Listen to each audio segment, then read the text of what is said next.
সহযোগিতা সাহায্য না নিয়ে তারা এই প্রতিবাদ মিছিলে উপস্থিত হয়ে প্রমাণ করে দিয়েছেন যতদিন এই বাংলায় মমতা বন্দ্যোপাধ্যায় আছে ততদিন বিজেপি সিপিএম এর এখানে 1 ইঞ্চি জমি দখল করবার কোনো সুযোগ নেই। যারা মনে করছেন যে কিছু ছাত্রছাত্রীকে ভুল বুঝিয়ে রাত দখল করে পশ্চিম বাংলার নবান্ন দখল করবে, তারা জেনে রাখুন আপনাদের জন্য শুধু ওই রাতের অন্ধকারটুকুই থাকবে, দিনের আলো আপনারা দেখতে পারবেন না, দিনের আলো আপনাদের জন্য থাকবে না।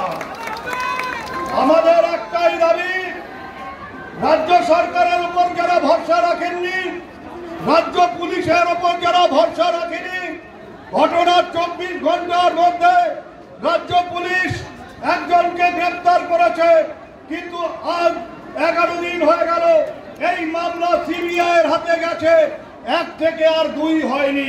সিবিআই নামতে শেখেনি, সিবিআই অঙ্ক শেখেনি, ওরা 1 কে আর 2 করতে পারে না, ওরা রবীন্দ্রনাথের নোবেল উদ্ধার করতে পারে না, ওদের কাছে গাদা গাদা মামলা পড়ে থাকে, ওরা কেন্দ্রীয় মন্ত্রীদের ইশারায় চলে, ওরা তোতা পাখি, কেন্দ্রীয় নেতারা যা শিখিয়ে দেবে তার বাইরে ওদের কিছু করার ক্ষমতা নেই।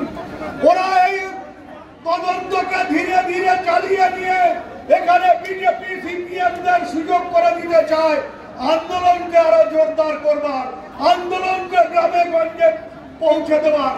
গ্রামের মানুষের আন্দোলন তাকে বলে, গ্রামের মানুষ কিভাবে মমতা বন্দ্যোপাধ্যায়ের পাশে আছেন আজকে কুচবিহারের এই মহাসমাবেশ সেটাকে প্রমাণ করে দিয়েছে। আমার বক্তব্য খুব সংক্ষিপ্ত বক্তব্য। কে বিচারে তদন্ত করছেন? সিবিআই। কার সংস্থা? কেন্দ্রীয় সরকারের সংস্থা। এই বামপন্থীরা, এই বিজেপিরা হাইকোর্টে গিয়ে তারা রাজ্য সরকারের পুলিশের উপর অনাস্থা এনে তারা সিবিআই তদন্ত দাবি করেছিলেন। হাইকোর্ট সিবিআই তদন্ত দিয়েছে, আজকে সিবিআই তদন্ত করছে, তারপরেও কেন তারা বিচার চাই বলে মুখ্যমন্ত্রী পদত্যাগ করছেন? তারাই তো চেয়েছিলেন সিবিআই তদন্ত। আজকে সিবিআই তদন্ত করছে, প্রায় 10 থেকে 11 দিন হয়ে গেল।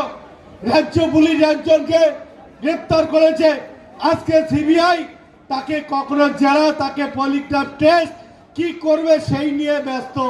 দ্বিতীয় কারণ ক্ষমতা হয়নি কাউকে গ্রেপ্তার করা। আর এই বাম আর এই বিজেপি মুখ্যমন্ত্রীর পদত্যাগ করার জন্য কিছু ছাত্রকে, কিছু মহিলাকে, কিছু গ্রামের সাধারণ মানুষকে উস্কে দিচ্ছেন রাজপথে নেমে তৃণমূল কংগ্রেসের বিরুদ্ধে আন্দোলন করার জন্য। কিন্তু আজকের এই মিছিল বুঝিয়ে দিয়েছে, যদি বিচারের নামে, যদি আন্দোলনের নামে বাংলায় বিশৃঙ্খল অবস্থা তৈরি করার চেষ্টা হয়, তৃণমূল কংগ্রেস কর্মীরা হাতে চুড়ি পরে বসে থাকবে না। দরকার হলে উপযুক্ত ব্যবস্থা গ্রহণ করার জন্য আমাদের তৈরি থাকতে হবে। এটা বাংলাদেশ নয়, এটা পশ্চিমবঙ্গ। ওই বিজেপি এবং সিপিএম কে বুঝিয়ে দিতে হবে, যদি বেশি বাড়াবাড়ি করতে যাও, বিচার ব্যবস্থাকে অন্য রাস্তায় ঘুরিয়ে দিয়ে বাংলায় বিশৃঙ্খলা তৈরি করার চেষ্টা করো, বাংলার মানুষ তার যোগ্য জবাব দিবে, কুচবিহারের মানুষ তার যোগ্য জবাব দেবে।